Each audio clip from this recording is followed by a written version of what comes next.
Hello, my little pups and kits and foxes and whatever else is out there watching me.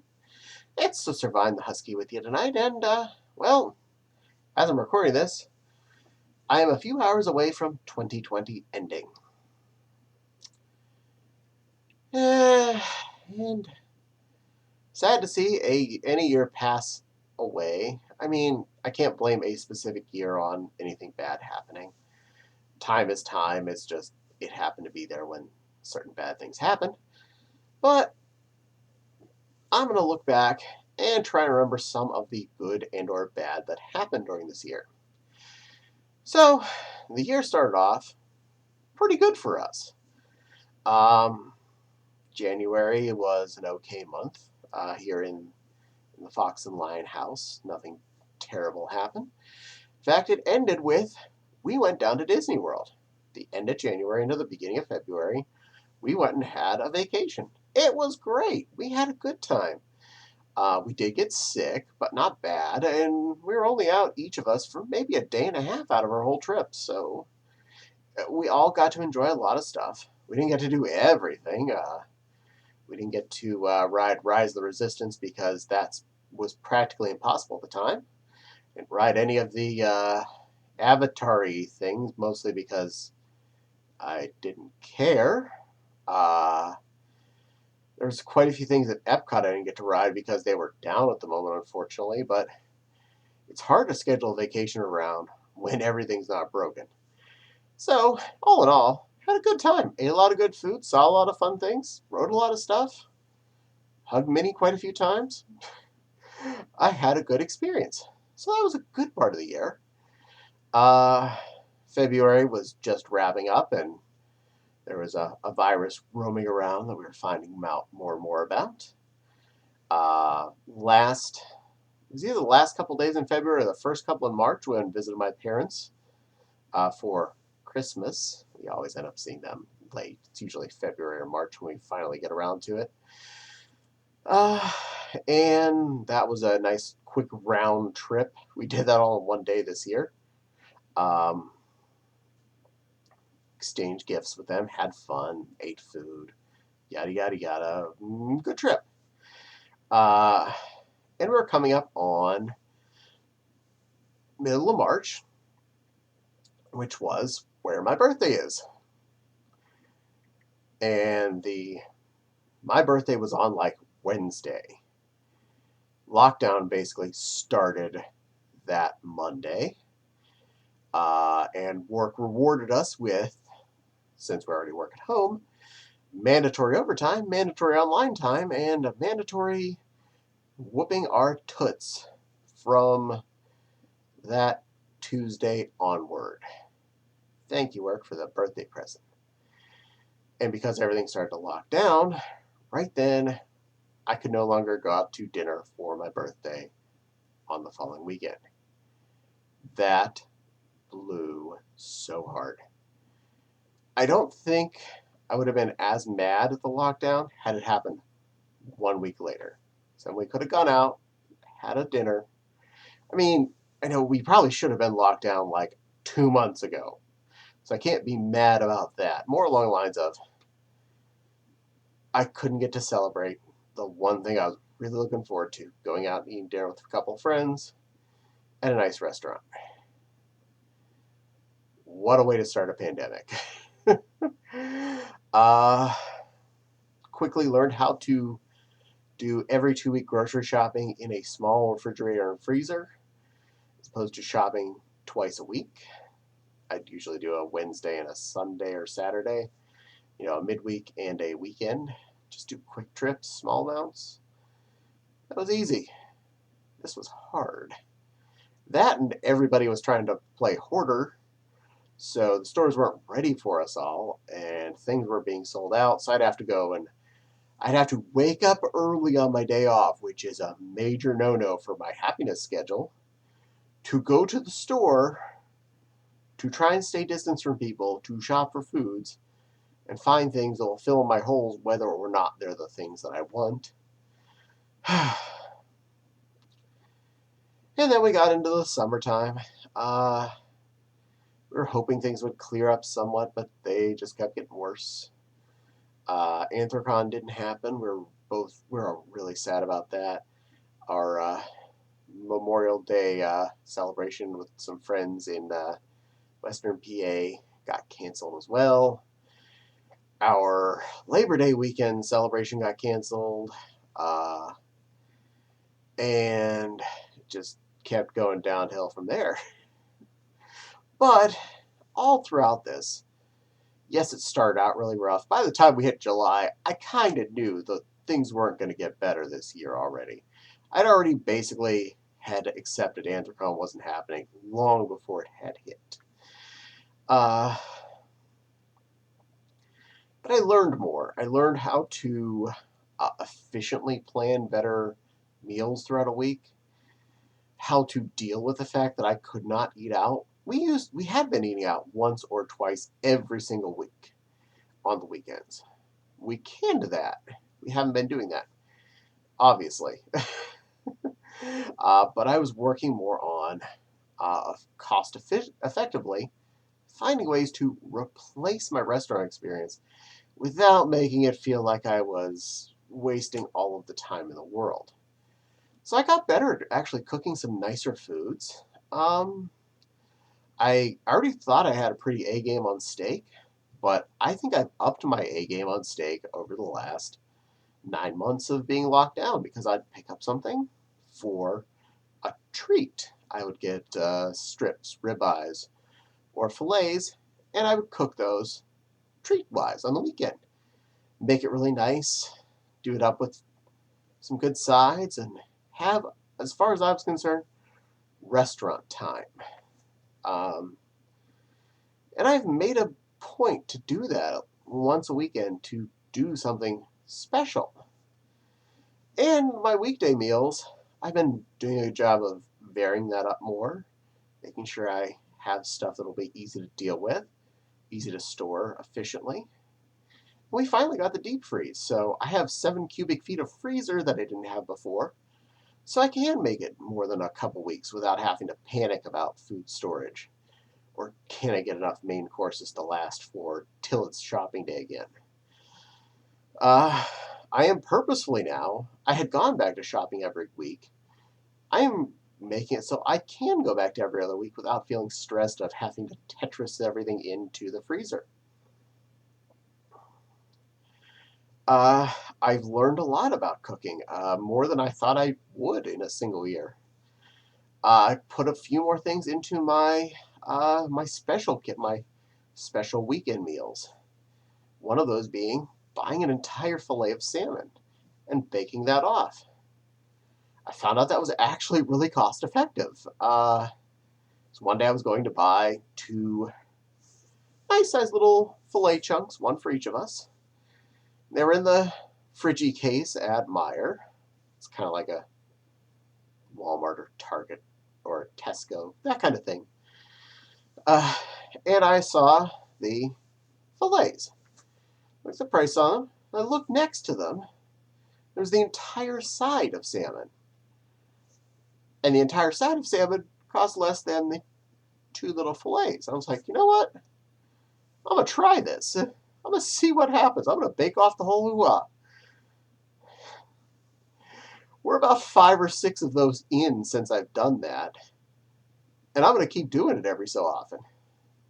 I will buy the frozen ones, though, just to have in the freezer, the individual quick freeze fillets or steaks or whatever, fish bits. Because that's a good weekday meal. I just made that tonight for dinner. Specifically, I got barramundi. First time, I think, trying that one. Actually a good fish. Another thing being, yes, I have tried more different fish over this. Because I'm trying to vary up the meals, and that's an easy way to have easily doled out portions of meal that I can pull out of the freezer and get ready to make. In our local Meijer, like I mentioned, it's like a Walmart or Tesco or something like that, depending on your area, what you shop at. We have quite a few packs of fish that were reasonably priced, like anywhere from $3 to $10 ish. That's enough food, enough main course for two of us. This particular one, I think, was either $6 or $7. I can't remember which, but it's a 12-ounce portion, two big fillets of barramundi, which was apparently something. Autumn looked it up. He got all sciencey on me. He had looked it up. Similar to sea bass. Before it cooked it, actually had coloration very reminiscent of red snapper, but I definitely felt the flavor was very sea bassy. So, new fish under my belt for that. I got more brave about making scallops and doing a better job on those. I actually figured out I like them when they're not cooked horribly. I like scallops when they're not cooked horribly. Yay! Because I know Autumn loves them, and I honestly, every time I'd eaten them at restaurants or whatever, I was bored because they never had flavor. I make them, they have flavor. Go figure. Yay me. I figured that one out. We also got a new George Foreman grill recently. One with removable plates that I can put in the dishwasher. We had two small ones before. The problem being, the plates didn't come off, which means every time I'd use one of those, I would have to scrub with this thing in the sink, which was a pain in the butt. So now I got one with removable plates. Whether or not it's raining outside, it can be pork chop day or steak day right there, grill in the house. I still prefer, as long as it's at least remotely decent outside, I will go outside and light the propane grill up, put the steak on the grill. But if it's raining or snowing, I'll pull out George. And for pork chops, it's a hit. It makes things so easy. Pop that bad boy out. I've learned how quick and easy that can be a Tuesday meal without, Saturday hassles. Meaning your midweek boring meal that you need to make quickly because you had a long day at work. And that has actually helped a lot. I've got a few good new techniques for cooking fish on the stove or in the oven so that I can make things quickly and without any major hassle to make them a weekday meal, to make things easier. I think that's another big takeaway is I've learned to make more food efficiently. I even look into which side dishes are easy to efficientize. Trying to not have fries every day. Today was fries because I was really in a fries mood, specifically seasoned potato wedges from Walmart. The great value ones. They're actually pretty good. I enjoy those. But I try my best to avoid using fries as a daily basis thing. More buttered noodles, egg noodles with butter and salt and stuff on them. Which, bonus hack for that, if you like butter, salt, pepper, and garlic on them, and you're having a lemon pepper fish, look at the ingredients in your lemon pepper. It's all that plus a little lemon. It's a good zizz on there. Skip the salt, pepper, and garlic. Just shake in some of that stuff. Fun attribute. Worked really good. I've done it a few times. Not depressed. Careful, though. Don't go until it looks really yellow. You probably put too much in. Taste as you go. Learn from experience. I do miss going out. I do miss shopping for fun. I miss them all. We got to go to the zoo a few times during the early hours when no one's there wearing masks. That was fun. I miss parks. I miss eating out with friends. That's more it than the actual food or the restaurants. It's the spending time where someone else is cooking and I hang out with my friends. And, well, someone's serving me until I'm done eating.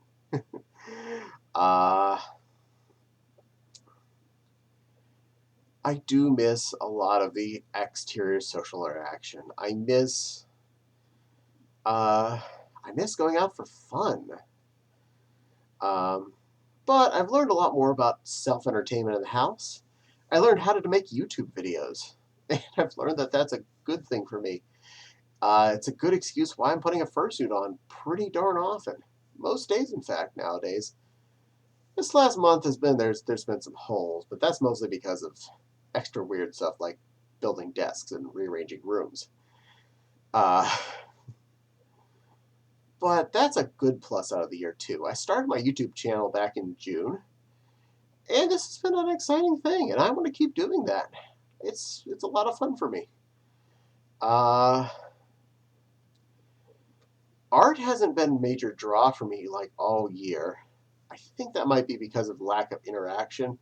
Interaction often does help me be more artistic, and uh, I've missed quite a few of my direct interaction times with a few of my favorite artists that I like to physically hang out with. So, that's a little bit of a downer. But I'll try and work on that. I'll try and improve on that situation. Uh, but spending a lot of time in our house, I've spent more time caring about the house and trying to do things to improve it. Hence the new desks, hence the new arrangement of this room, particularly. I got to spend more time with my husband, and that is nice in of itself. I can't complain there. Would I like to spend it out with him doing other things? By far. But spending time in the house, also good. Yeah. There's a lot of bad, a lot of good. But I feel like I learned a lot from this year, and that's the important part. A lot of stuff happened in the political world. A lot of bad things happened. A lot of movements occurred. A lot of things I thought didn't have to be movements since, I thought we as a people were past stuff, but being, well, not the shade of skin that would realize that there's oppression, I didn't know stuff was wrong because I don't ask questions when no one says something's wrong. I'm not a digger. I feel bad about that. I feel bad that needed to happen, but I'm happy stuff is coming out of it. And I'm happy some changes hopefully will happen out of that. Feel bad anything that has happened negatively because of all that. Oddly enough, everyone being currently laid off from COVID meant more people were probably available to go out and protest. Go figure. Yeah. It's been a heck of a year. I'm looking forward to 2021. Let's make it a good one, okay? Uh, we got uh, we got a COVID vaccine that's being already administered. We got a new head of office here in the United States coming in 20 days. We got. I don't see a chance of Anthrocon at this point. I'm pretty sure that's actually going to get canceled in the long run. It seems like it's going to be too soon, unfortunately. But I'm hoping to see some normality out of all this in the end. And we'll find out. And if nothing else, hopefully in the fall, we'll get to see some friends again. We'll get to do stuff. We'll get to be people again. It's been weird. I'm looking forward to, well, the start of 2021 still being slow. But I'm hoping the second half, we really get out there and do stuff again. Probably going to keep up the face mask thing. I'm enjoying not getting a cold from random strangers. So if I can help prevent that and a little self-expression, hey, well, keep it up. I got custom face masks from Lady Rain when she was still able to get them. So, yeah. Anywho, that's my 2020 in a nutshell. That's not everything that's happened. That's not details on all the little bits. But some thoughts, some good, some bad, some other misc. And, well, let's just keep being nice to each other. Let's hope for a good 2021. Whatever happens, let's just make it our own. Even if it is locked in our houses for the next 6 months, let's do it to it. Let's make it. Let's make it happen. Bake some bread. Make some cookies. Figure out a new recipe. Clean your house. I mean, seriously, clean your house. You probably really need to at this point. Uh, just saying. We figured that ourselves. Yeah. Have fun. Do you have any major things that happened weird that not everyone else experienced this year? Put them in the comments. Do you have any fun plans to start off your 2021? More comments. Elsewise, thank you for spending some time with this little puppy. Hope you have a relaxing evening. Celebrate it responsibly. I'm going to upload this video shortly, so it should be up probably before it's midnight here. And, yeah, keep it real. Like, subscribe, dingly bell for alerts, Patreon link in the description box below. Be a fluffy doggy. Barku barku. And I'll see you all again on a future video. Keep it tight.